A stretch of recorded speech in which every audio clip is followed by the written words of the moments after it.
Hi everyone, it's your girl Melly. Welcome back to my channel. In this video, I'm going to be sharing some of the things that I learned through my rhinoplasty journey. I did a video today, and that's what sparked the idea to do this video on YouTube. I did a video on TikTok, and I was talking about how you lose the ability to smile. And I read about this before my surgery, so I knew, but going through it is very different than reading about it. I couldn't smile for about 6 weeks. It might have taken a little bit longer to get my full smile back, but it was pretty much back around 6 weeks. I have another video on YouTube where I am talking about a self-defense keychain. If you find that video, you'll notice. I don't know if everybody could notice, but I felt like I looked sick in that video because I still had a lot of bruising. I had just put makeup on. I couldn't smile, I couldn't move my mouth, and I smile a lot. So going through that video, just watching it back, I was just like, it's kind of cringy. I ended up posting it because I wanted more content, obviously, and I felt like what the video was about was good. But it did it looks so weird, because you can't you can't move your top lip. So that was a little bit awkward, especially when I started going out and I saw people that I knew, and I would try to smile, but I couldn't smile. And again, I don't know that people really noticed, but I noticed, because it felt weird. Another thing that I did not expect, it was the smell inside my nose.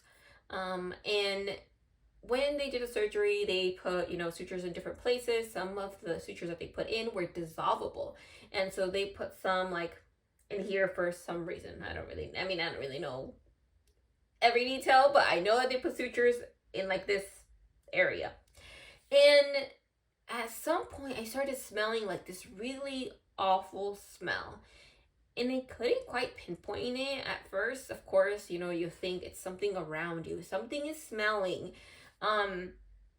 But I would notice it. I started noticing it more, and when I try to track. Well, one of the things was when I would blow my nose, I would notice it more. And I'm like, what the heck? At that point I knew it wasn't around me. It was inside of my nose, and I'm like, okay, is my nose rotting in there? What the heck is going on? I ended up going to see my provider, and pretty much what happened was that those sutures, once they start to dissolve at the 9 months timeline, they smell like that. Why? I don't know, but he's like, they're just dissolving. It's those sutures that I put in there. It's gonna take some time. To this day, it's a year and 2-3 months after my surgery, I still have those smells. Not as strong. There was a period where, like I said, I started noticing it, and it got stronger. Over the last couple months, I'll get a random whiff of it. So I guess those sutures are still there, still dissolving. They should have dissolved already, but I guess they're taking a little longer. The third thing that I was not expecting was to have movement in my nose. This was, and I guess let me explain what the movement is. So when I, right here, as I'm doing this, there is something in there that is not attached. I would notice it when I would clean my nose. I would just feel like something that is attached. I don't know how to explain it. I just imagine something going like this. Sometimes when I would lay down and then I would get back up, I could feel it moved back into place, I guess. As I'm healing, I think it might be getting better because I don't notice it as much as I used to. But I went to my provider again and I asked, there's what's going on right there, because that's it's very odd, especially in certain situations where your nose might move, or somebody may touch your nose, to feel that it's very awkward. So he said that because you cut, for me, they cut right here, and they actually took, my nose was long, right? So they took a chunk of it out, I guess, they cut it, pull it in. And so whatever they cut right there, now it's not attached, but it's close to like other parts of your nose, and so it can touch it. So when it touches those other parts, that's what is that feeling, like it's the movement. um he said it could get better. Part of it might be just getting used to that feeling, but it was very weird. It's still very weird. I don't blow my nose, I guess, as much as I need to. Well, I mean, not as much as I need to, but as much as I used to. Um, because for a very long time, I was very, very scared of like touching it and hurting it and things like that. So I've kind of gotten used to like cleaning my nose in a different way. But that was very weird. The fourth thing that is still kind of an issue. Well, I guess those things are still kind of an issue. But the fourth thing that I was not expecting during my rhinoplasty journey was to have a dent on the side of my nose. When I took off the cast, I noticed that there was like a dent right here, and it wasn't as noticeable at that time, but then and then they were still swelling for a long time. So I did notice it, but I'm like, I guess it didn't bother me as much because I'm like, I'm still very swollen. Once the swelling goes down, maybe that part is just like, it'll even out, right? And I went to my provider and I asked him, and I'm like, I don't like once I really started noticing like the swelling going down, this was still very noticeable.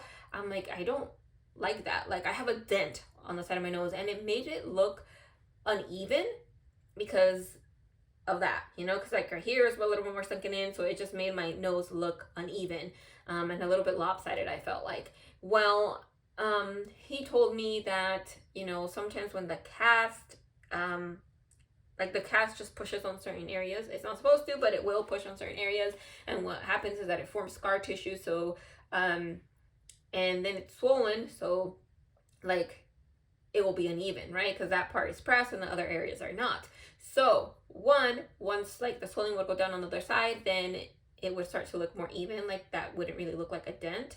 And the other part was that as the scar tissue kind of softened, then that would also release some of that. So it would even out eventually. He's like, it could take up to a year to do that. Right now, you don't notice it that much because I did get filler put in. So one of the ways that he's like, well, we can help, kind of, I don't know, decompress that scar tissue by, and I don't know if decompress is the right word. Okay, I'm not a medical person, but I'm just trying to give you the simplified version of these occurrences. But pretty much he would put filler in, that would fill it out and help even things out. Once like the scar tissue resolved, it would be, or scar tissue softened, and it would be looking better. I still feel sometimes like, well, actually right now it looks good, but sometimes I feel like I could still notice it. So there's such a little bit of filler, and in that area, like, it takes a little bit longer to dissolve. So I still don't know how it really, I guess, will look. I am a little bit annoyed at the fact that happened, but also that I may have to put in filler forever, and filler is really expensive. So that really annoys me because I'm like, okay, if I have to put in filler to make my nose, like, if that stays sunken in and I have to keep on putting filler, like, that's gonna cost me thousands of dollars in the long run, which is the reason why I got my nose done in the first place instead of using filler, because I wanted a permanent thing and it was gonna be cheaper. So I'm hoping that once this filler dissolves, which I think I'll know for sure, like, in a year. It hasn't been a year since you put it in, but like in a year to a year and a half, that's when I'm gonna know like what it really, really looks like. So we shall see.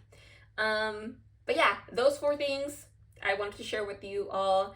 It always helps like to be better prepared. Obviously these things are not things that will happen to everyone. The smell, some people might not be bothered by it, some people might have other sutures, some of them might dissolve faster, so you won't even notice the smell. The thing like with the nose, that I had never read about that, and I read and watched a lot of videos, but obviously people don't always say what actually happens because they're embarrassed that something went wrong, or whatever.